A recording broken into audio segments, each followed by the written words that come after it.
Let's go for a গণভোট। আপনি গণভোট দেন, আপনি বলেন যে এই সরকার রাষ্ট্রীয় পর্যায়ে এই সংস্কারগুলো করতে চায়, যে এইভাবে হবে না, একজন 10 বছরের বেশি প্রধানমন্ত্রী থাকবেন না, অথবা আমরা আর একটা এভাবে সাংবিধানিক কাউন্সিল করতে চাই যেখানে একমাত্র নির্বাহী বিভাগ বা প্রধানমন্ত্রী সকল কিছু তিনি ডিসিশন নেবেন না, ক্ষমতার একটা চেকস অ্যান্ড ব্যালেন্স করতে চাই, রাষ্ট্রপতিকে আমরা সরাসরি জনতার ভোটের মাধ্যমে নির্বাচন করতে চাই, ক্ষমতার বিকেন্দ্রীকরণের জন্য প্রধানমন্ত্রীর কিছু ক্ষমতা আমরা রাষ্ট্রপতির হাতে দিতে চাই, যাতে চাইলেই একজনে ফ্যাসিস্ট কাঠামো আবার তৈরি করতে না পারে। ঠিক আছে, আপনি একদম লিস্ট আকারে দিয়ে তারপর আপনি গণভোট দেন যে এই ব্যাপারে আপনার রাজি কি রাজি না।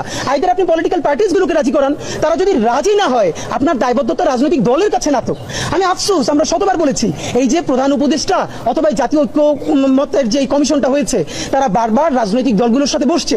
এখন বললে তো খুব খারাপ শোনা যাবে, তবুও বলি, যেই দলের ভোট নাই নিজে সহ 30টা, সেও আবার সেখানে বয়কট করে। ডক্টর ইউনূস সাহেব হাদী ভাইয়ের পরিকল্পনা বাস্তবায়ন করেন, কিন্তু তার হত্যার বিচার করেন না। তার মানে কি হত্যার সাথে আপনিও জড়িত?